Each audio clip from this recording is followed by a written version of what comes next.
బీచ్లో కొద్దిసేపు ఎంజాయ్ చేసినాం, లైట్గా ఇట్లా షాపింగ్ కానీ వచ్చేసినాం. ఇక్కడ చేపలు అమ్ముతారు, కాల్చిన చేపలు, పచ్చి చేపలు అన్నీ అమ్ముతారు. ఇక చేపలు ఉన్నాయి, 2-3 ఉన్నాయి, పెద్దగా ఎక్కువ ఏం లేవు. ఇక్కడ పక్కన సూర్యలంకి వెళ్తే దొరుకుతాయి అన్నారు, మరి చూడాలి. ఇక్కడ ఆంటీ ఇట్లా ఉంది,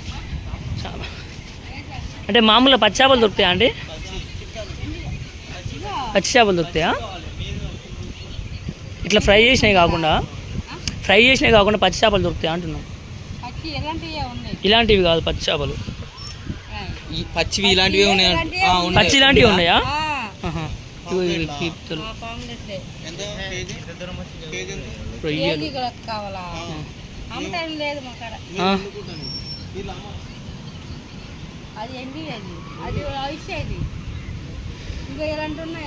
ఎట్లా వండుకోవడానికా?